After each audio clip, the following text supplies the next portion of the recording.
आप सभी का स्वागत है ईआरए फिजिक्स क्लासेज में। आज हम लोग बात करेंगे ऑप्टिक्स का, प्रकाशिकी। इसके पहले हम आपको बताना चाहेंगे, इसके पहले हम लोग एक बुक पढ़ चुके हैं। ये दूसरे बुक का जो सबसे इम्पोर्टेंट टॉपिक्स है वो है ऑप्टिक्स, जिसे हम लोग हिंदी में प्रकाशिकी बोलते हैं। बहुत सारे बच्चे ऑफलाइन क्लास कर रहे हैं, बट कुछ बच्चे ऐसे भी हैं जो ऑनलाइन क्लास चलाना चाहते हैं, पढ़ना चाहते हैं। तो उन लोगों के लिए स्पेशल ये वीडियो बनाया जा रहा है। तो आप लोग इस वीडियो को पूरा जरूर देखिए। हम लोग सेकेंड बुक में जितने भी ऑफलाइन पढ़ते हैं, सारे बच्चे पढ़ते हैं, वो सारे पढ़ाई हम लोग ऑनलाइन के माध्यम से भी यूट्यूब पे पढ़ेंगे। तो आप लोग रोज इसी तरह से कनेक्ट 6 बजे आप लोग लाइव क्लासेस में जुड़ जाइए और रोज आप लोग हर चैप्टर का टॉपिक्स डिटेल के साथ पढ़ते रहिए। तो हम लोग बात करते हैं आज इस वीडियो में ऑप्टिक्स का। ऑप्टिक्स में बहुत सारे पार्ट बनेंगे। तो सबसे पहले ऑप्टिक्स में हम लोग जानेंगे प्रकाश के परावर्तन। प्रकाश के परावर्तन किसे कहते हैं, इस वीडियो में हम लोग प्रकाश के परावर्तन जानेंगे। उससे रिलेटेड जो समतल दर्पण होते हैं, गोलाकार दर्पण होते हैं, उससे रिलेटेड जो परिभाषा होगी वो सब डिटेल इसमें हम लोग जानेंगे। तो सबसे पहले हम बात करेंगे प्रकाश के परावर्तन। प्रकाश के परावर्तन किसे कहते हैं, जैसे कि आप पिछले वाले क्लास में आप पढ़ चुके होंगे 10th क्लास में कि जब प्रकाश की किरण किसी समतल पे आपतित होती है तो आपतन होने के बाद उसी माध्यम में वापस लौट जाती है, तो इसे हम प्रकाश के परावर्तन कहते हैं। इसे परिभाषा इस तरह से लिखेंगे। सबसे पहले प्रकाश का परावर्तन,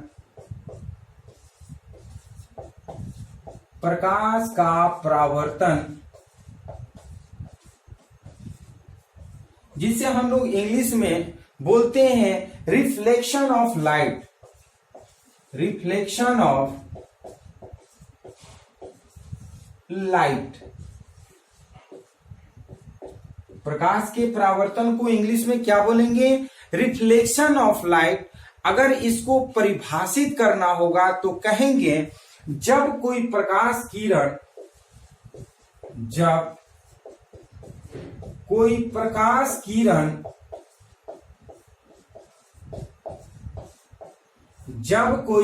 प्रकाश किरण एक माध्यम से चलकर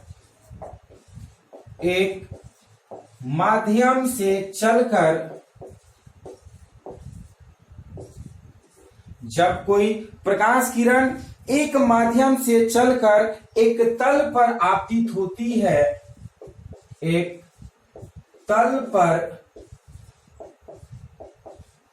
आपतित होती है, एक तल पर आपतित होती है और उसी माध्यम में आपतित होने के बाद क्या होती है, उसी माध्यम में लौट जाती है। आपतित होती है तथा उसी माध्यम में वापस लौट जाती है तथा उसी माध्यम में परावर्तन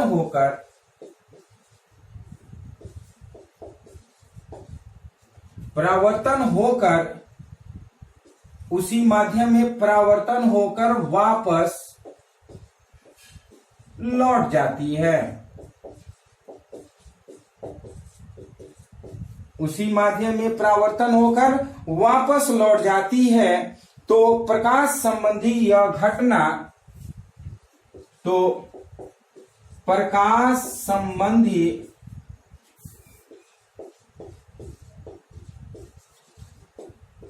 यह घटना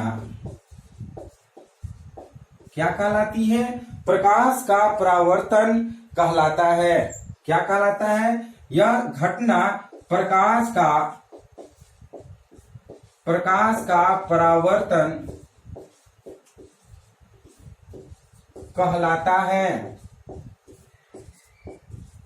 ध्यान से समझिएगा, जब प्रकाश की किरण जब एक माध्यम से चलकर किसी तल पर आपतित होती है और आपतन के बाद उसी माध्यम में वापस लौट जाती है, आपतन के बाद वहां से परावर्तित होकर के उसी माध्यम में वापस लौट जाती है, तो इस क्रिया को ही हम क्या कहेंगे, प्रकाश का परावर्तन कहते हैं, जिसके कारण तल चमकीला दिखाई देता है, जिसके कारण तल चमकीला दिखाई देता है। ध्यान से समझिएगा, कोई भी तल चमकीला या कोई भी वस्तु हमें कम दिखाई देती है जब उस वस्तु पे प्रकाश आपतित होती है। आपतन के बाद वहां से परावर्तित होकर हमारी आंखों पर जब आती है तो हम उस वस्तु को देख पाते हैं। तो इस क्रिया को ही हम क्या कहते हैं, प्रकाश के परावर्तन का नियम कह देते हैं। तो प्रकाश के परावर्तन के नियम आपको समझ में आ गया होगा कि जब किसी भी माध्यम से, यानी कि एक माध्यम से चल करके प्रकाश किसी तल पर आपतित होती है और उस तल पे आपतित होने के बाद वहां से परावर्तन होती है, परावर्तन होकर के उसी माध्यम में वापस लौट जाती है, तो इस प्रकाश संबंधी घटना को प्रकाश का परावर्तन का नियम कह देते हैं। इसी कारण कोई भी वस्तु जो होता है चमकीला दिखाई देता है। अब बात करेंगे इसी को फिगर के माध्यम से। सपोज दैट ये कोई समतल तल है, ये कोई क्या है, समतल तल है, और इस समतल तल पर जब प्रकाश की किरण इस तरह से आपतित होती है, ये आपतित किरण है। कौन सी किरण है, आपतित किरण। कौन सी किरण है, आपतित किरण। आपतित किरण है और आपतन के बाद इसी माध्यम में वापस लौट जाती है, ये परावर्तित किरण है। कौन सी किरण है, परावर्तित किरण है,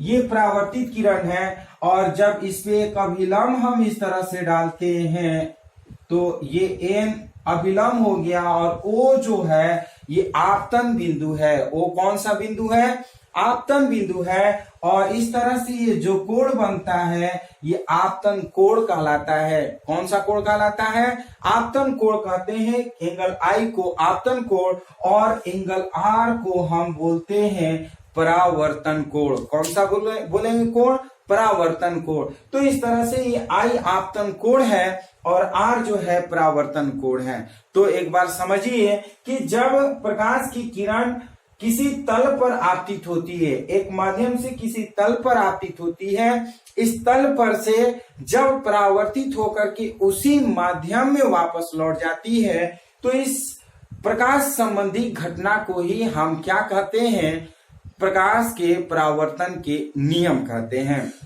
अब ध्यान से समझिएगा, ये प्रकाश के परावर्तन के नियम के कारण ही कोई भी वस्तु चमकीला दिखाई देता है। जैसे हम बोर्ड पे लिखे हैं, इसका प्रकाश के परावर्तन जब होता है, हमारी आंखों पर पड़ती है, तो ये चमकीला दिखाई देता है। अगर कोई अंधेरा दिखाई देने का मतलब होता है उस वस्तु पर प्रकाश आपतित नहीं हो रही है, जिसके वजह से वो परावर्तन नहीं कर पाता है। कोई वस्तु काली दिखाई देती है इसलिए क्योंकि वो वस्तु पूरी तरह से प्रकाश को एब्जॉर्ब कर लेता है। प्रकाश जब एब्जॉर्ब कर लेता है तो उसमें किसी भी प्रकार का मीन्स वो दिखाई नहीं देता है, इसीलिए वो काला दिखाई देता है। तो ये हो गया प्रकाश संबंधी घटना। अब बात करते हैं यहाँ पर, जहां आई जो है लिख सकते हैं, जहां आई कौन सा कोण है, आपतन कोण है, इसको कहेंगे कौन सा कोण, आपतन कोण। और आर जो है, एंगल आई और एंगल आर जो है ये परावर्तन कोण है। इसे क्या कहेंगे, परावर्तन कोण कह लेते हैं। तो इसे आप स्क्रीनशॉट ले लीजिए। उसके बाद हम लोग जानेंगे परावर्तक तल कितने प्रकार के होते हैं। स्क्रीनशॉट फटाफट ले लीजिए।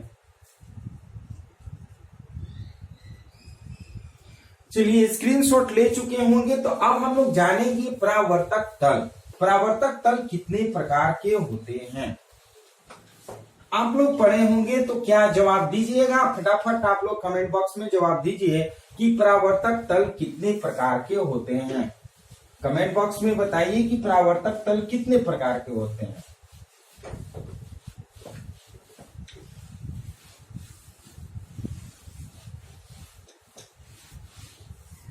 ध्यान से समझिएगा। परावर्तक तल, ये सामान्यतः परावर्तक तल दो प्रकार के होते हैं। कितने प्रकार के होते हैं परावर्तक तल? दो प्रकार के होते हैं। एक होते हैं समतल, लिखेंगे क्या? परावर्तक तल। तल का मतलब यहां पर दर्पण से है। क्या है? तल का मतलब यहां पर हम दर्पण से लेंगे। दर्पण सामान्यतः दो प्रकार के होते हैं।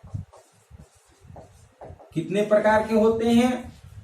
परावर्तक तल सामान्यतः दो प्रकार के होते हैं।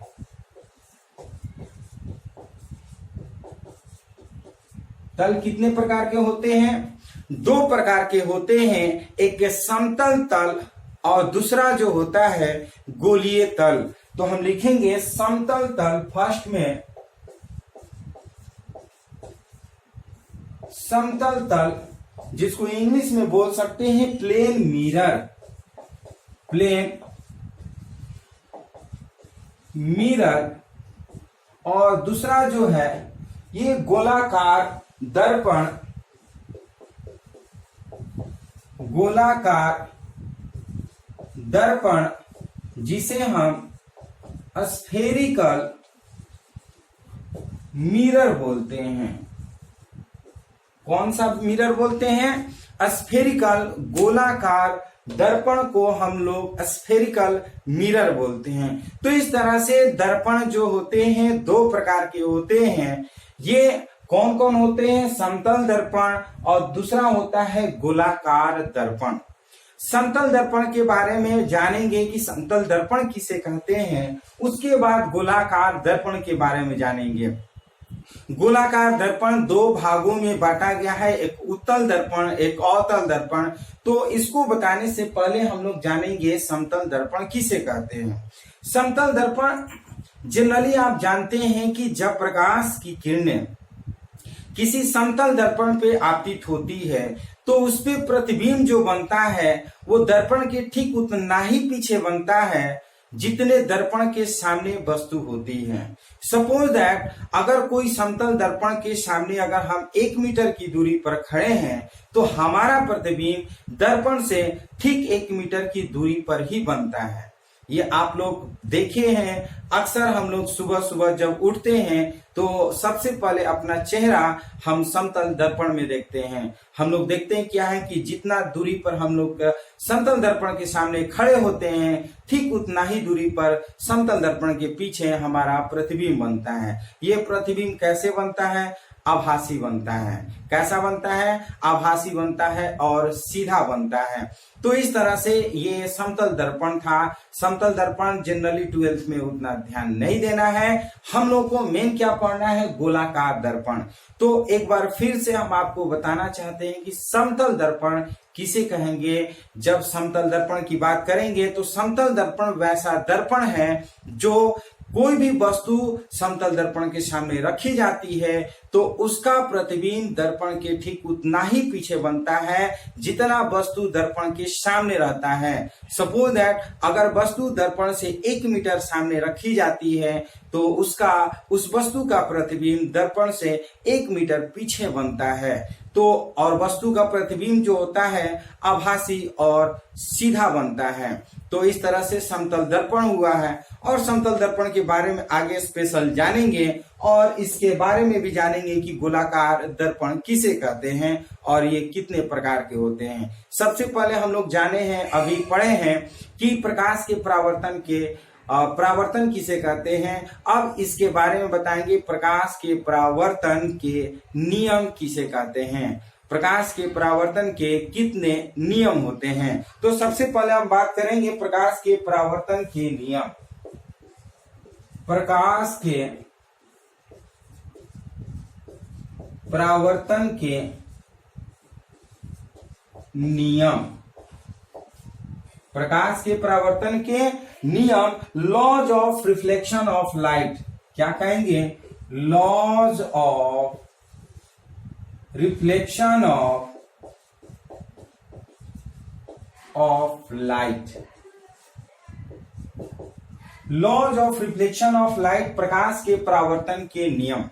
एक बार फिर से हम आपको इस फिगर के माध्यम से समझाना चाहते हैं कि जब कोई प्रकाश की किरण इस समतल दर्पण पे आपतित होती है तो ये आपतन के बाद उसी माध्यम में ये आपतित किरण है, आपतित किरण, और ये जो है परावर्तित किरण, ये कौन सी किरण है? परावर्तित किरण है, और ये समतल तल है। कौन सा तल है? समतल तल, या इसको समतल दर्पण भी कह सकते हैं। और ये O बिंदु है, इस पर हम एक अभिलंब डालते हैं, N डालते हैं, और इस पे जो कोण बनता है I, और ये जो कोण बनता है R, इस I कोण को हम लोग बोलते हैं आपतन कोण, और इस R कोण को बोलते हैं परावर्तन कोण। तो हमको जनरली बताना है प्रकाश के परावर्तन के नियम क्या है। तो प्रकाश के परावर्तन के दो नियम हैं। प्रकाश के परावर्तन के दो नियम हैं। सबसे पहला नियम है कि आपतित किरण, परावर्तित किरण तथा डाला गया अभिलंब तीनों एक ही तल में होते हैं। ध्यान से समझिएगा, प्रकाश के परावर्तन के पहला नियम क्या है कि आपतित किरण, परावर्तित किरण तथा आपतन बिंदु पर डाला गया अभिलंब तीनों एक ही तल में होते हैं। ध्यान से समझिए, ये O जो है ये आपतन बिंदु है। तो फिर से एक बार समझिएगा, आपतित किरण, परावर्तित किरण और आपतन बिंदु पर डाला गया अभिलंब तीनों एक ही तल में होते हैं। ये परावर्तन का पहला नियम है। यदि हम परावर्तन का दूसरा नियम की बात करें तो इसका आपतन कोण और परावर्तन कोण दोनों बराबर होते हैं। इसी को हम परावर्तन का दूसरा नियम भी कहते हैं। तो इसे आप लिख सकते हैं, परावर्तन के दो नियम होते हैं। आप लिख सकते हैं, लिख लीजिएगा सुन करके कि परावर्तन के दो नियम होते हैं। पहला नियम जो होता है वो आपतित किरण, परावर्तित किरण और आपतन बिंदु पर डाला गया अभिलंब तीनों एक ही तल में होते हैं। क्या? आपतित किरण, परावर्तित किरण और आपतन बिंदु पर डाला गया अभिलंब तीनों एक ही तल में होते हैं। दूसरा नियम जो होता है आपतन कोण और परावर्तन कोण, ये दोनों आपस में बराबर होते हैं। इसी को हम प्रकाश के परावर्तन का नियम कह देते हैं। तो इस तरह से प्रकाश के परावर्तन के नियम हम लिख भी दे रहे हैं। फर्स्ट नियम, आपतित किरण, आपतित किरण, परावर्तित किरण,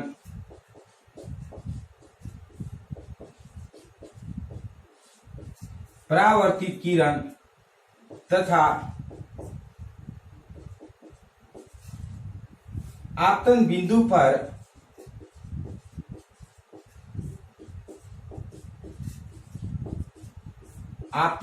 पर डाला गया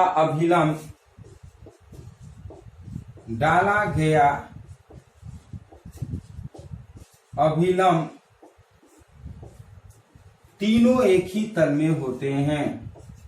तीनों एक ही तल में होते हैं। तीनों की एक ही तल में होते हैं। दूसरा आप कहेंगे क्या? सेकेंड, आपतन बिंदु,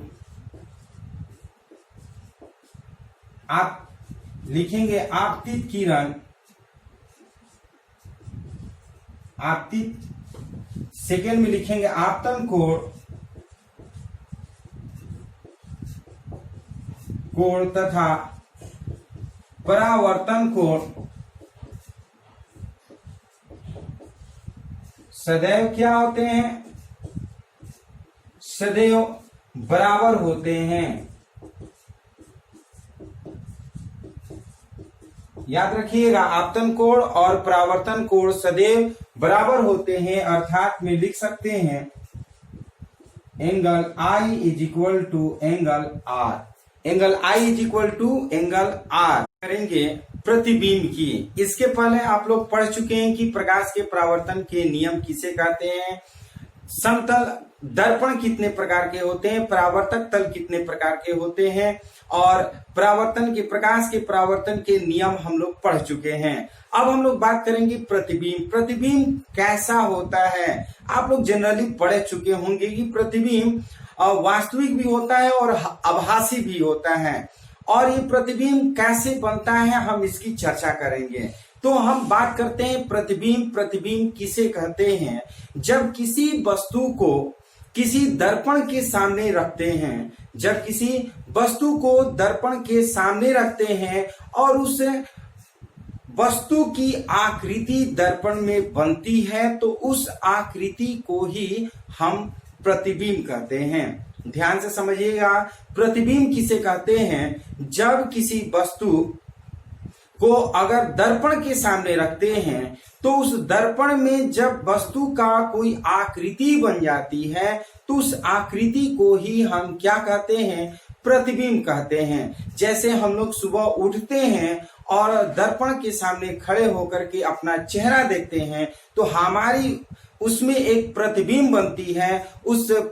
जो आकृति बनती है हमारी, उस आकृति को ही क्या कहते हैं, प्रतिबिंब कहते हैं। तो ध्यान से समझिएगा, प्रतिबिंब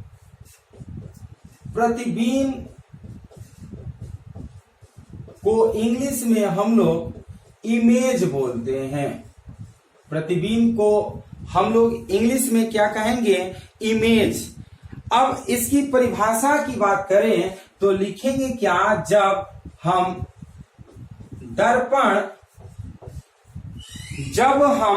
दर्पण के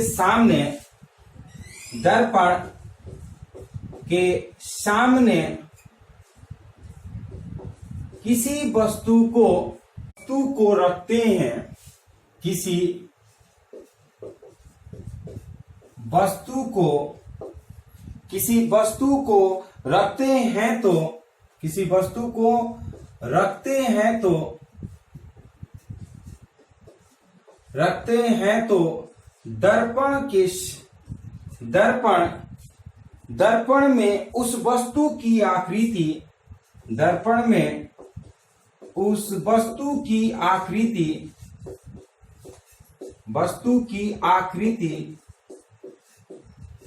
दर्पण में उस वस्तु की आकृति दिखलाई पड़ती है।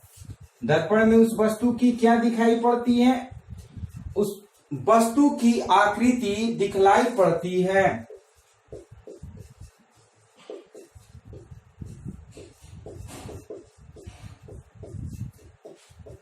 उस वस्तु की आकृति दिखलाई पड़ती है।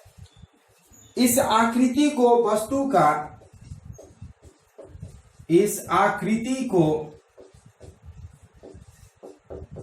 वस्तु का प्रतिबिंब कहते हैं।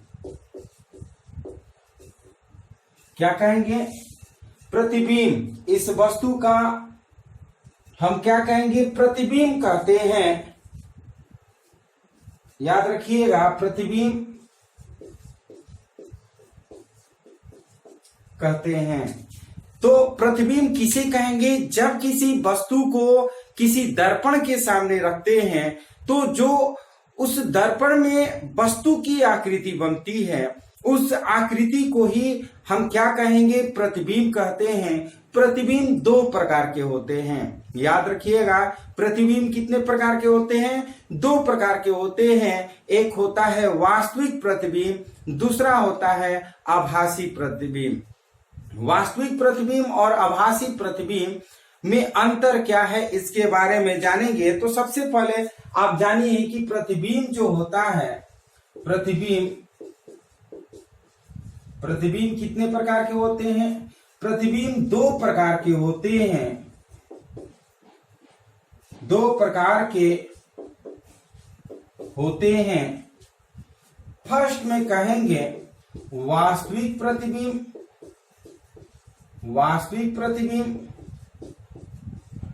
और वास्तविक प्रतिबिंब को हम लोग इंग्लिश में रियल इमेज बोलते हैं।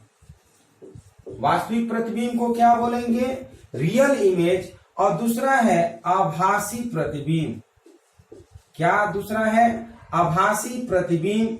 आभासी प्रतिबिंब को इंग्लिश में हम लोग बोलते हैं वर्चुअल इमेज। आभासी प्रतिबिंब को हम लोग इंग्लिश में क्या बोलेंगे? Virtual image. तो इस तरह से जो प्रतिबिंब होता है वो दो प्रकार के होता है, एक वास्तविक प्रतिबिंब और दूसरा है आभासी प्रतिबिंब।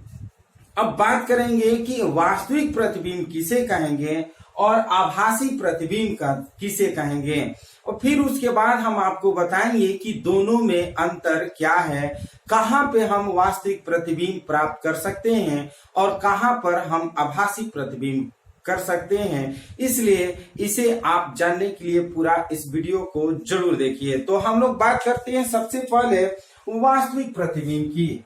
ध्यान से समझिएगा, सबसे फर्स्ट क्या है? वास्तविक प्रतिबिंब। वास्तविक प्रतिबिंब, वास्तविक प्रतिबिंब किसे कहते हैं? तो हम कहेंगे जब किसी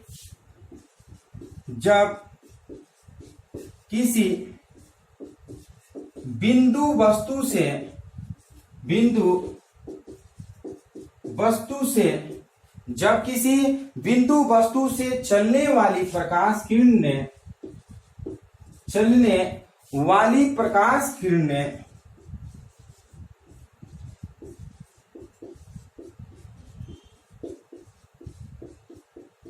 जब किसी बिंदु वस्तु से चलने वाली प्रकाश किरण ने परावर्तन के पश्चात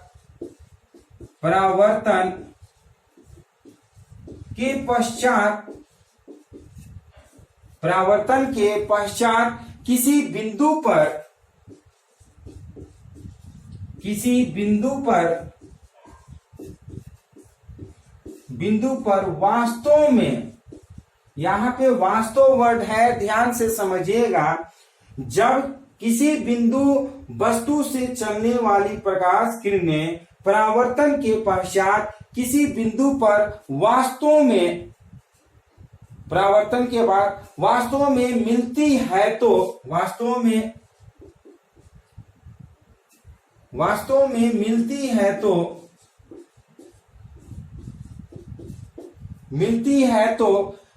इस बिंदु को पहले बिंदु का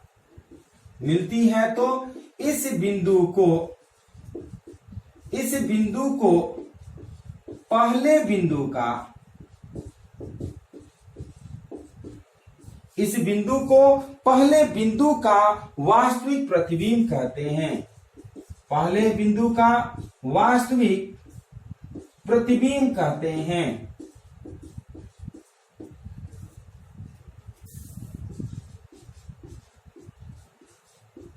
वास्तविक प्रतिबिंब कहते हैं। वास्तविक प्रतिबिंब, यह प्रतिबिंब पर्दे पर प्राप्त किया जा सकता है। यह प्रतिबिंब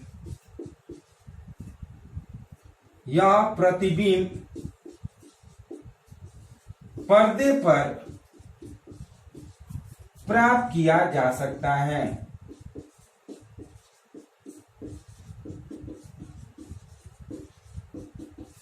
ध्यान से समझिएगा, वास्तविक प्रतिबिंब क्या है? यह प्रतिबिंब पर्दे पर प्राप्त किया जा सकता है। वास्तविक प्रतिबिंब सदैव उल्टा होता है। वास्तविक प्रतिबिंब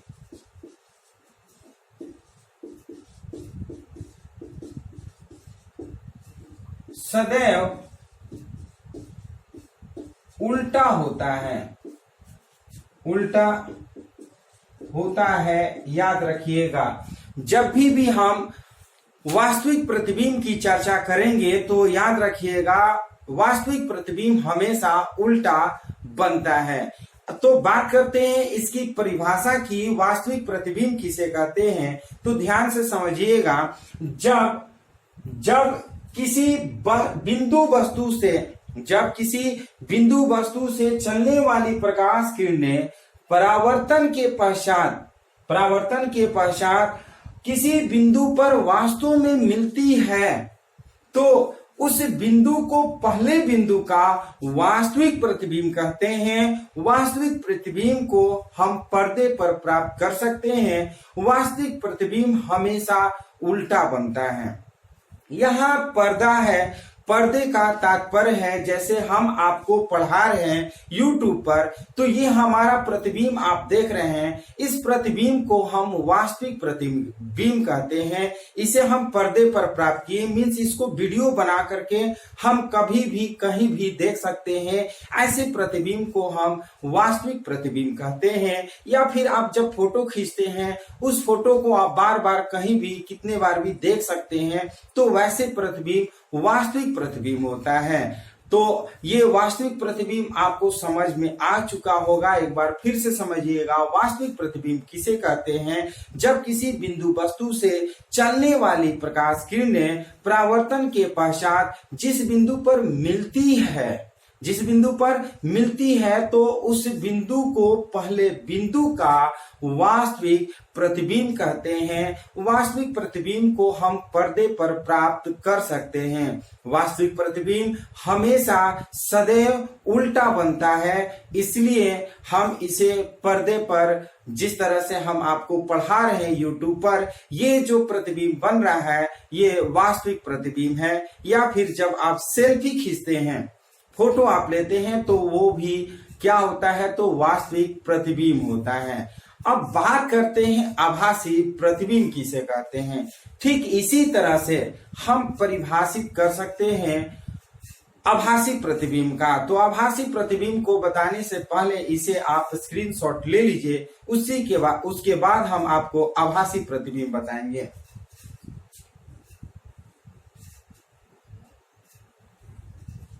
चलिए, स्क्रीनशॉट ले चुके होंगे तो इसे हम मिटाकर हम आपको बताएंगे कि आभासी प्रतिबिंब किसे कहते हैं, कैसा बनता है और कहां पे प्राप्त हम कर सकते हैं।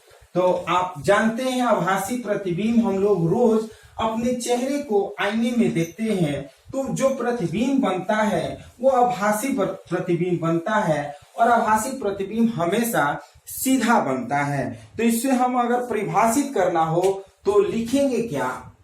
सेकंड पॉइंट में आभासी प्रतिबिंब। आभासी प्रतिबिंब को हम लोग इंग्लिश में क्या बोलते हैं? वर्चुअल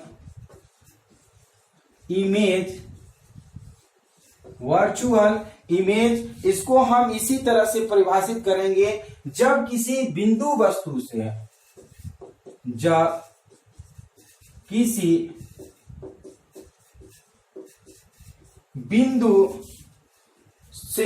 किसी बिंदु से चलने वाली प्रकाश किरणें, जब किसी बिंदु से चलने वाली प्रकाश किरणें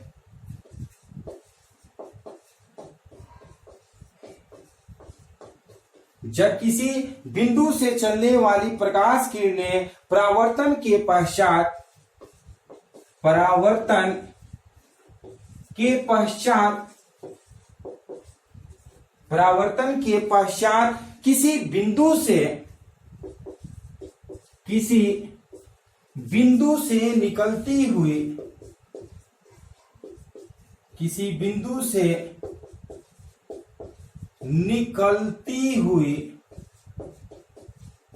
किसी बिंदु से निकलती हुई अर्थात आती हुई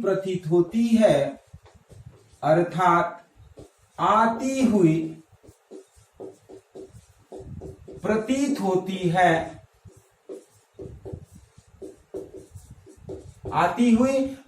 होती है, तो इस बिंदु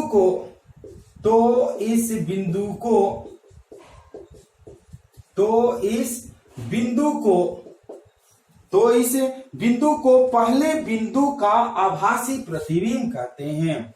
तो इस बिंदु को पहले बिंदु का आभासी प्रतिबिंब कहते हैं। पहले बिंदु का आभासी प्रतिबिंब कहते हैं। आभासी प्रतिबिंब कहते हैं। इस प्रतिबिंब को पर्दे पर प्राप्त नहीं किया जा सकता है। इस प्रतिबिंब को पर्दे पर प्राप्त नहीं किया जा सकता है, पर्दे पर प्राप्त नहीं किया जा सकता है।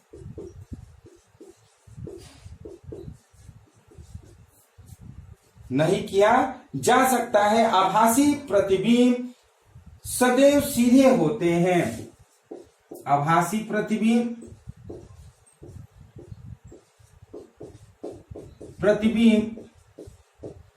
सदैव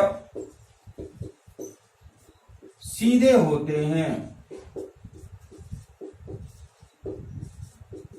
ध्यान से समझिएगा, जो आभासी प्रतिबिंब है, जब किसी बिंदु वस्तु से चलने वाली प्रकाश किरणें परावर्तन के पश्चात जिस बिंदु पर मिलती हुई प्रतीत होती है, तो उस बिंदु को पहले बिंदु का आभासी प्रतिबिंब कहते हैं। यहां पर ध्यान से देखने वाली बात है कि यहां पर मिलती हुई प्रतीत होती है। जहां मिलती हुई प्रतीत होती है अर्थात आती हुई प्रतीत होती है, तो उसी को हम क्या कहते हैं? आभासी प्रतिबिंब। यानी कि जिस बिंदु से प्रकाश किरणें चल करके परावर्तन के पश्चात जिस बिंदु पर मिलती हुई प्रतीत होती है या आती हुई प्रतीत होती है, तो उस बिंदु को पहले बिंदु का आभासी प्रतिबिंब कहते हैं। आभासी प्रतिबिंब को हम पर्दे पर प्राप्त नहीं कर सकते हैं। आभासी प्रतिबिंब सदैव जो होता है वो सीधा बनता है। जैसे कि बात करें तो जो हम लोग समतल दर्पण देखते हैं, समतल दर्पण में अपना चेहरा देखते हैं,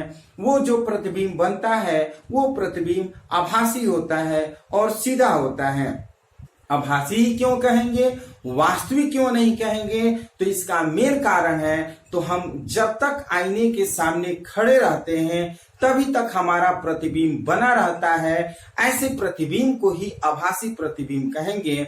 जब हम आईना के बाहर मीन्स आईना से हट जाते हैं और चले जाते हैं, तो हमारा प्रतिबिंब उसमें से गायब हो जाता है। तो जब तक हम रहते हैं तभी तक हमारा प्रतिबिंब बनता है। तो ऐसे प्रतिबिंब को ही हम आभासी प्रतिबिंब कहते हैं। ऐसे प्रतिबिंब को हम पर्दे पर प्राप्त नहीं कर सकते हैं। जैसे कि आप इसके पहले पढ़ चुके हैं कि वास्तविक प्रतिबिंब जो होता है, जब किसी बिंदु वस्तु से चलती है प्रकाश की किरणें और परावर्तन के पश्चात जिस बिंदु पर मिलती है, वास्तव रूप में मिलती है, उस बिंदु को पहले बिंदु का वास्तविक प्रतिबिंब कहते हैं। और वास्तविक प्रतिबिंब हम पर्दे पर प्राप्त कर सकते हैं। जैसे कि हम आपको लाइव अभी पढ़ा रहे हैं, तो ये वास्तविक प्रतिबिंब है। लेकिन आईने में जो प्रतिबिंब हम लोग का बनता है वो आभासी प्रतिबिंब होता है। आभासी याद रखिएगा सदैव उल्टा बनता है, लेकिन वास्तविक प्रतिबिंब सदैव उल्टा बनता है, लेकिन आभासी प्रतिबिंब क्या होता है? सदैव सीधा बनता है। यानी कि जो हमारे प्रतिबिंब बनता है समतल दर्पण में आभासी बनता है और सीधा बनता है। तो याद रखिएगा आभासी प्रतिबिंब क्या होता है? सदैव सीधा बनता है। तो अब हम लोग बात करेंगे स्पेशल नोट की। ये नोट जो है बहुत इंपॉर्टेंट है, हमेशा कंपटीशन के भी एग्जाम में पूछे जाते हैं और आपके 12 के एग्जाम में भी ऑब्जेक्टिव के रूप में भी आते हैं। तो इस नोट को हम लिख भी देंगे और हम समझा भी देंगे। सबसे पहला नोट ये है कि जो समतल दर्पण में जो प्रतिबिंब बनता है, जो समतल दर्पण में प्रतिबिंब बनता है वो कैसा बनता है? तो कहेंगे आभासी बनता है और सीधा बनता है, वस्तु के बराबर बनता है। जितना वस्तु का हाइट होता है उतना ही वस्तु के प्रतिबिंब की हाइट भी होती है। याद रखिएगा, जितना वस्तु किसी समतल दर्पण से दूरी पर होती है, ठीक उतना ही दूरी पर वस्तु का प्रतिबिंब भी दर्पण के पीछे बनता है। तो इससे ऐसे भी क्वेश्चन आता है कि जब कोई वस्तु या जब कोई लड़का समतल दर्पण के सामने 2 मीटर के स्पीड से दौड़ते हुए आता है, तो उसका प्रतिबिंब कितने मीटर के स्पीड से लड़की की तरफ आती है या कितने मीटर के स्पीड से लड़के से दूर भागती है, ये क्वेश्चन हमेशा पूछा जाता है। तो ध्यान से आप समझिएगा, हम दर्पण के सामने जितना ही नजदीक आते हैं उतना ही नजदीक हमारा इमेज भी आता है। तो अगर कोई लड़का 2 मीटर के स्पीड से किसी दर्पण के सामने भागते हुए आता है तो उसका प्रतिबिंब भी दर्पण के नजदीक 2 मीटर के स्पीड से भागते हुए आएगा। याद रखिएगा, जितना स्पीड से लड़का दर्पण की ओर भागते हुए आएगा उतना ही स्पीड से उसका प्रतिबिंब दर्पण की ओर भागते हुए भी आएगा।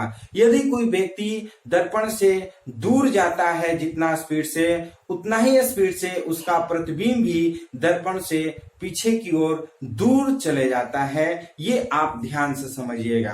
कभी कभी ऐसे भी क्वेश्चन पूछे जाते हैं कि यदि कोई लड़का 1 मीटर की दूरी पर समतल दर्पण के सामने खड़ा है तो उस लड़के का प्रतिबिंब उस लड़के से कितने मीटर दूरी पर प्रतिबिंब का निर्माण होगा।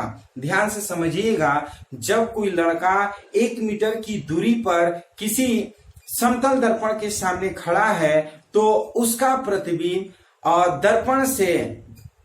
दर्पण से कितने मीटर की दूरी पर बन सकता है, एक क्वेश्चन बन सकता है। दूसरा क्वेश्चन ये भी बन सकता है कि उस लड़के का प्रतिबिंब उस लड़के से कितने मीटर की दूरी पर बनेगा। तो यहाँ पे दोनों का आंसर बताना चाहेंगे। यदि 1 मीटर की दूरी पर कोई लड़का समतल दर्पण के सामने खड़ा है तो उसका प्रतिबिंब लड़के से 2 मीटर की दूरी पर दर्पण के पीछे बनेगा और दर्पण से 1 मीटर की दूरी पर उसका प्रतिबिंब का निर्माण होगा। तो इस तरह से जो क्वेश्चन पूछे जाते हैं बहुत इंपॉर्टेंट होते हैं, तो ये आप भी याद रखिएगा।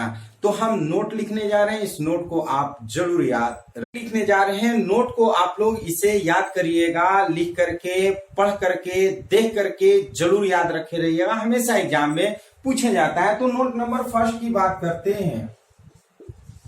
नोट फर्स्ट की बात करते हैं। समतल दर्पण में बना प्रतिबिंब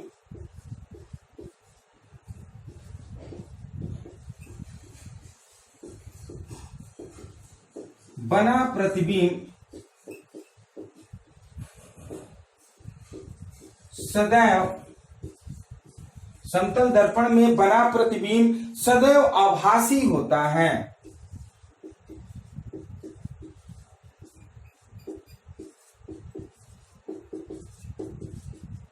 समतल दर्पण में बना प्रतिबिंब क्या होता है, सदैव आभासी होता है। यह दर्पण के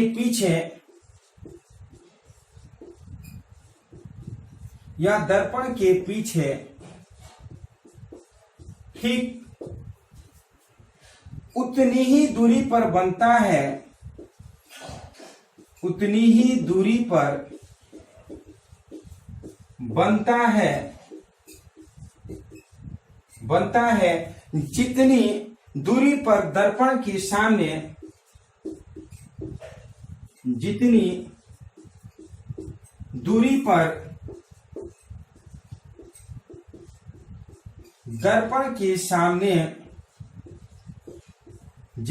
पर दर्पण के सामने वस्तु रखी होती है।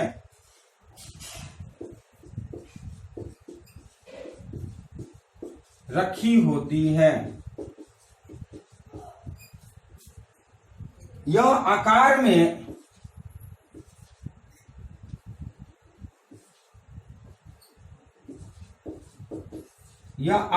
में वस्तु के आकार के बराबर होता है।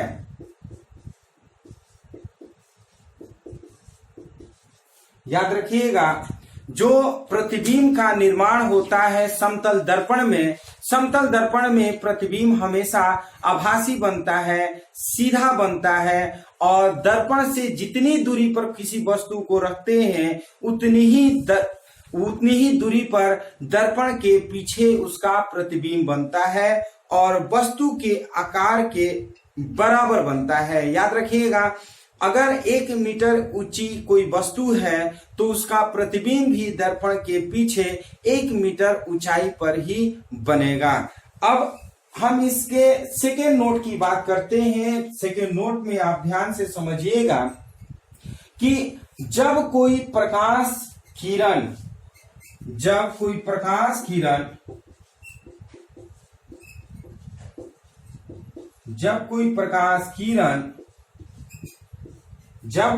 प्रकाश किरण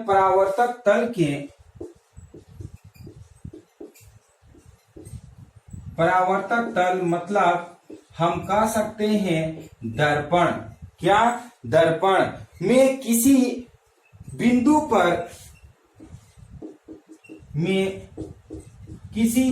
पर अभिलंबवत आपतित होती है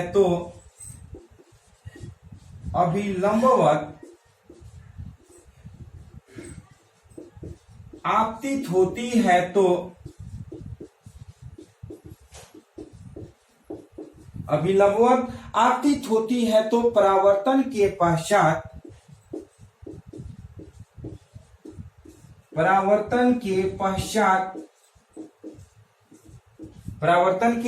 पश्चात अपने उसी मार्ग में वापस लौट जाती है। परावर्तन के पश्चात अपने उसी मार्ग में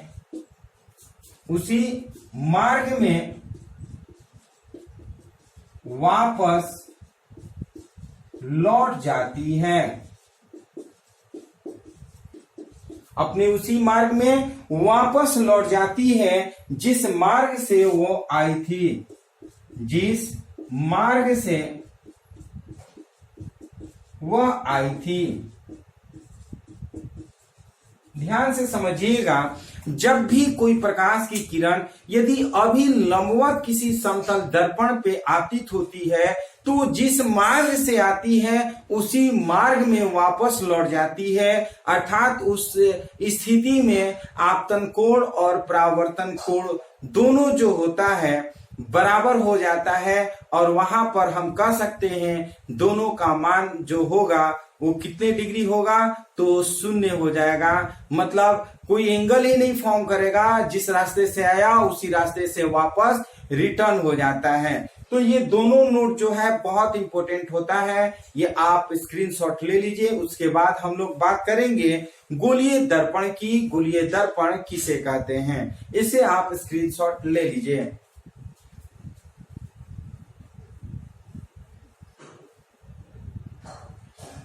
चलिए स्क्रीनशॉट ले चुके होंगे तो हम बात अब करेंगे गोलीय दर्पण की, जो कि हम लोग को पढ़ना है और आप लोग पढ़े भी होंगे कि गोलीय दर्पण कितने प्रकार के होते हैं। कोई बताएगा गोलीय दर्पण किसे कहते हैं? कमेंट बॉक्स में आप बताइए कि गोलीय दर्पण किसे कहते हैं या गोलीय दर्पण कितने प्रकार के होते हैं। कमेंट बॉक्स में जवाब दीजिए आप लोग। ध्यान से समझिएगा गोलीय दर्पण। अब हम लोग बात करेंगे किसका? गोलीय दर्पण की।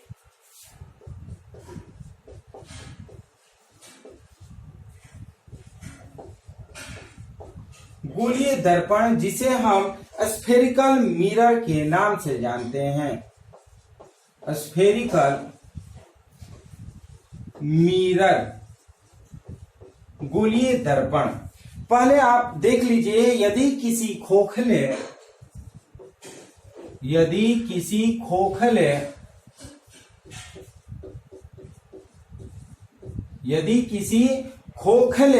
गोले को काट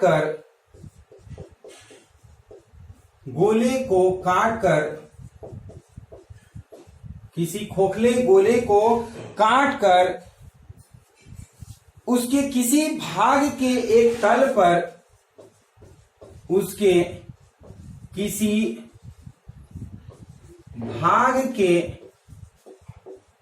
एक तल पर कलई का मतलब होता है क्या? चांदी की कलई कर दी जाती है, पेंट कलई कर दी जाए तो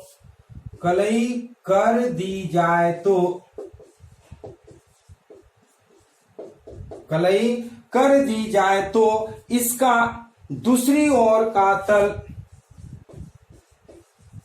इसका दूसरी ओर का तल,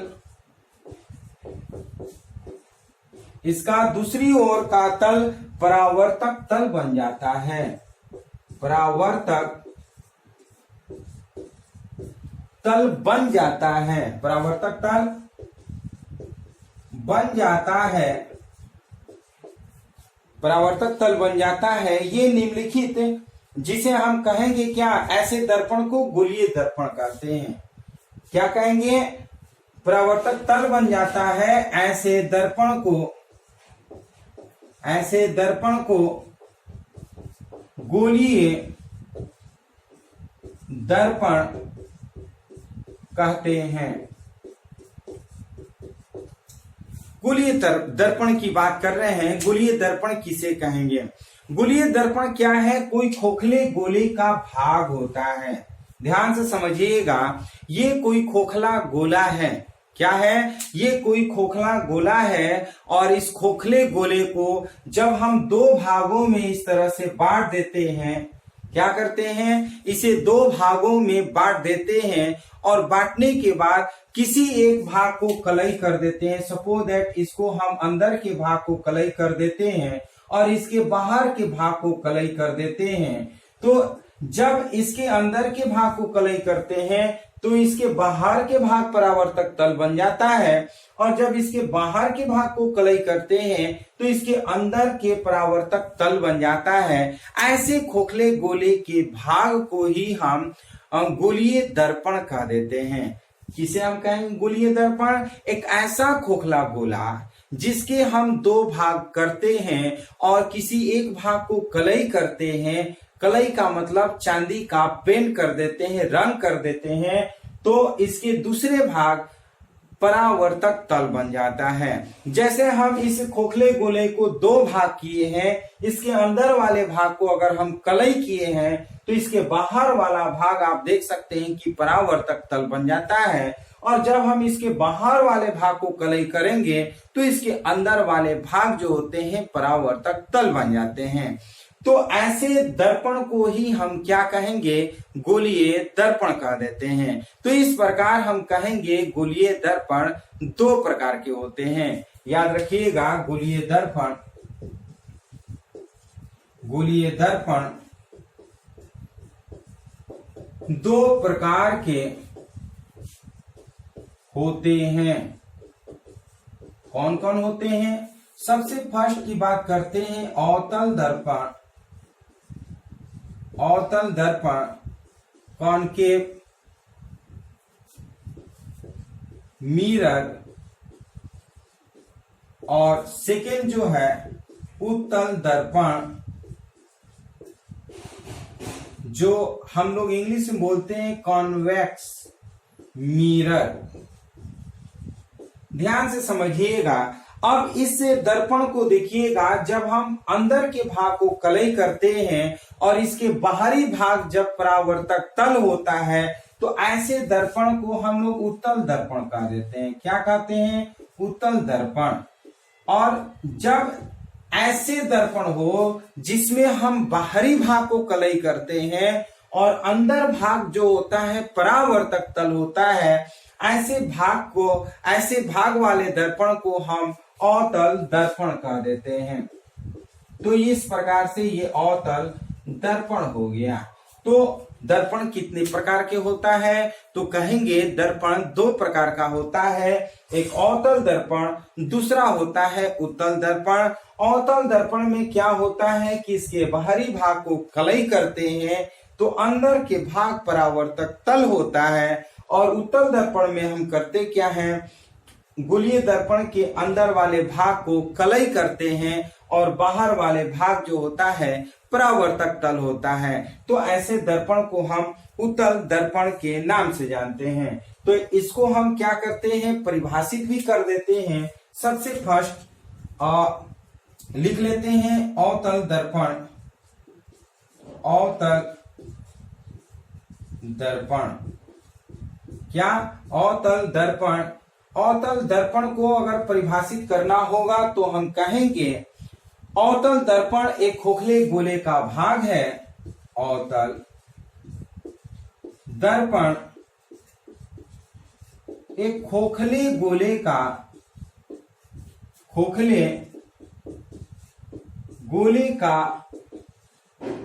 भाग होता है। अवतल दर्पण एक खोखले गोले का भाग होता है या भाग होता है जिसके बाहरी भाग चांदी का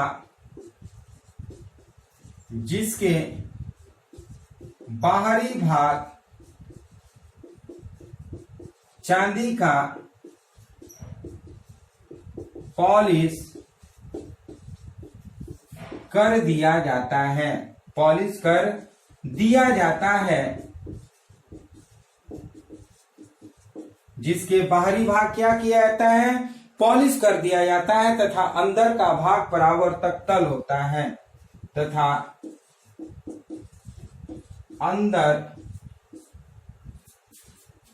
का भाग परावर्तक तल होता है।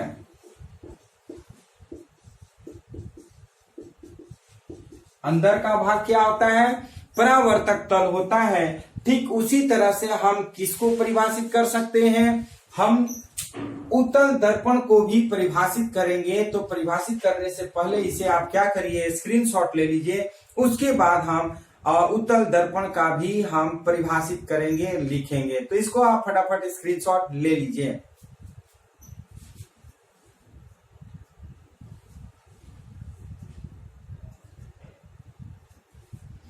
चलिए, स्क्रीनशॉट ले चुके होंगे तो अब हम लोग बात करेंगे उत्तल दर्पण की।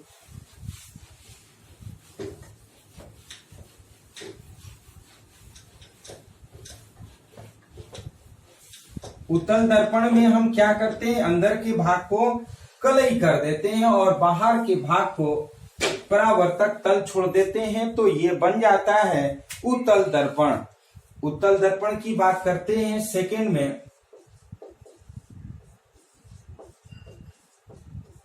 कॉन्वेक्स मिरर,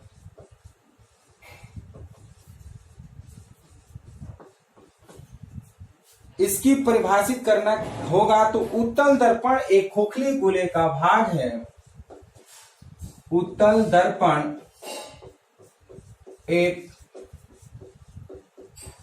खोखले गोले का भाग होता है जिसके अंदर के भाग को चांदी की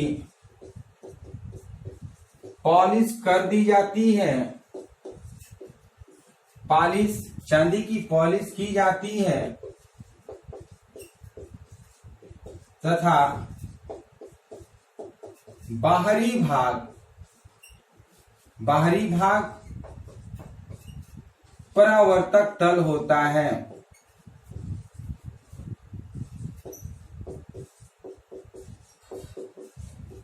इसको फिगर की इस तरह से बात करेंगे। ये जो है, ये अंदर के भाग जो होता है वो कलई कर देते हैं और बाहरी भाग जो होता है वो क्या होता है, परावर्तक तल होता है। इसको आप बढ़िया से बना लीजिएगा इस तरह से। ये अंदर के भाग, ये एम और एम डैश जो है, ये हम कह सकते हैं ये दर्पण का द्वारक है।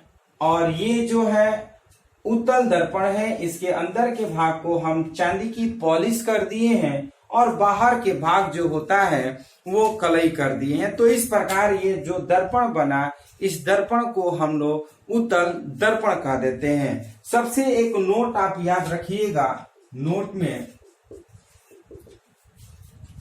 प्रकाश के परावर्तन के नियम गोलीय दर्पण के लिए, प्रकाश के परावर्तन के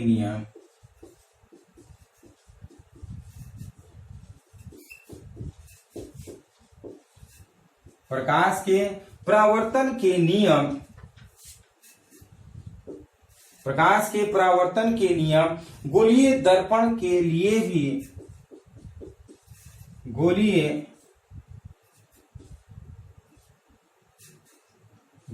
दर्पण के